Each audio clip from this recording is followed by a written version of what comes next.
What's good, people? It's your boy, Mr. Rome, Cowboys Fan Talk, right back. Like I never left. What's up with y'all, man? Hope y'all doing good. I'm doing great. Y'all already know what tomorrow is. I'm doing fantastic. Let's talk about this little clip I played for y'all in the beginning. I love what I'm seeing. Now, before someone come in the comments less than a minute into the video and say, you're overhyping a workout video, understand, y'all will never make me stop liking those things. You can't. You're not going to make me not enjoy seeing my players put in work in the offseason. I don't know what kind of thought process some of the people have out here. I get it. I'm not saying that an offseason workout video equals Super Bowl championship because some of y'all be unreasonably negative. You're going to have to work through that. That's not for me to help you work through, because that type of negativity is special. You got a special negativity in your heart that I'm not here to help you with. But for the rest of us that love our team and love seeing things like Micah Parsons out there locked in before his contract. We all know he's getting paid, but before his contract, locked in. One of our new, and I'm proud to say, one of our new young leaders in Osa Odigizua out there putting in work. And sometimes you can't blossom to your proper leadership until someone leaves. And I'm not saying it was just D-Law. I'm saying that the changing of the guard with Micah coming into power as the defensive leader and you being our second highest paid defender, I think even above Trayvon Diggs, if I'm not mistaken.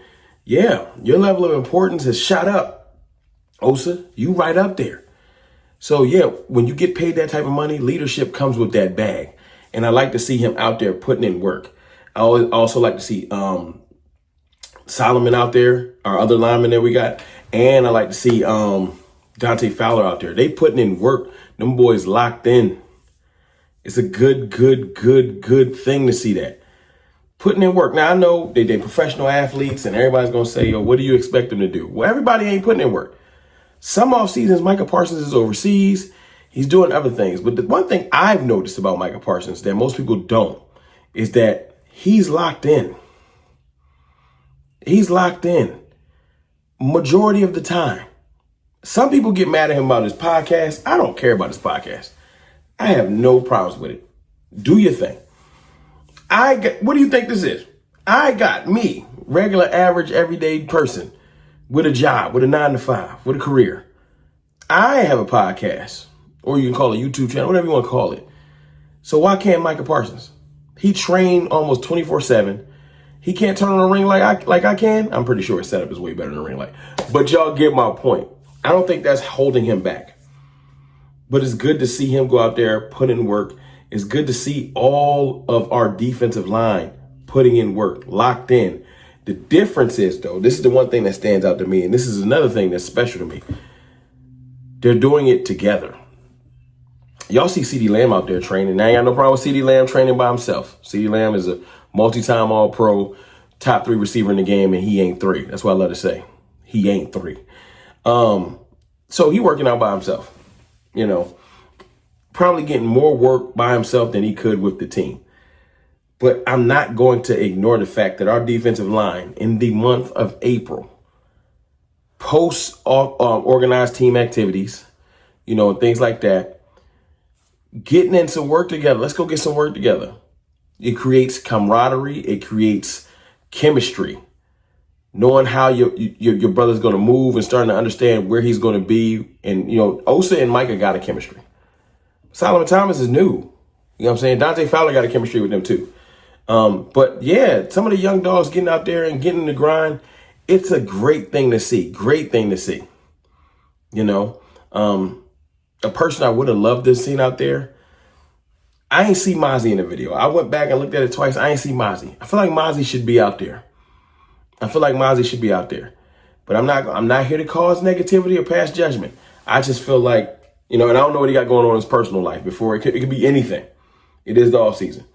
But I want to see continued stuff like this, and I'm going to amplify it. I'm going to come out and say, yo, that looks fire.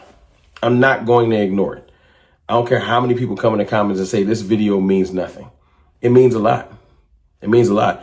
I remember, speaking of CeeDee Lamb, I remember about almost 3 years ago, probably my biggest YouTube video ever. It was like 80, 90K. I came on here, I made a small video about CeeDee Lamb training. It's just small. He did something in the training video that I had never seen. Some type of, it looked like almost like a receiver crossover coming off the line. I ain't never seen it. I don't train receivers. I ain't no receiver. And people was like, what are you looking at? Well, why are you so excited? And I was like, yo, you don't see that move? I was excited for him putting in that work and grinding. And you know what? That was right when people used to argue with me about CeeDee Lamb being a slot receiver and not worthy of being a number one receiver. Fast forward to today, CeeDee Lamb is not only solidified as a number one receiver, he's solidified as a top 3 receiver, and he's not 3. And people out here, we're just battling about getting receiver 2. So off-season work and grind really does carry over. You know what I'm saying? Now, what you do with it is important. But they're getting that work in now, not when the team is forcing them to, outside of team activities, and before the team really comes together, because a lot more other moves can be made. The team's roster is not completed. And, even though, we know Oxnard and all that, it's like 40 days. Then you got actual preseason. This is a lot. Then you got the full season. So some players don't even want to get near the field. But our players is out there grinding. And I love to see it. I love to see it. Now, listen, the draft's coming up next week, and we got a lot to talk about. So this is partly a video about that and partly a video about, look, I'll be probably, I don't know for sure. Keep your eyes open. I might live stream later. Because remember, I said my birthday is tomorrow. I'm excited about it. Turning 42. Not doing nothing too extravagant, but turning 42 is a large accomplishment. A lot of people don't even make it that far. So I'm blessed to get there. So I'm doing that. Might do a stream later. Got some content for y'all tomorrow because, I'll never stop. I wish I can get y'all more content, but I do what I can when I can because I appreciate y'all like y'all appreciate me. But yeah, man, it's good to see the players out there putting in work. Just watching Micah Parsons do what a lot of people act like he couldn't do. They act like his leadership wasn't there. They act like his focus isn't there. And all he does is go out there and put examples out there. He's been at every press conference. He's been at every meeting. He's showing love to his teammates. He's showing leadership. He's doing the physical work off the field. They just need to pay this man. But look, y'all let me know how y'all feel in the comments about our defensive line getting some work in, getting some chemistry work in. And I ain't gonna lie, let's just keep it real. It looked dope to see them that locked in. The video just looked fire. Shout out to Brandon Laurie on Twitter. That's where I got the video from. I appreciate that, brother. Dope content creator, mainly on Twitter. I think he's with Blogging with the Boys, and you can check his content out there. But I appreciate him for that video clip. I appreciate y'all. I love y'all. I holla.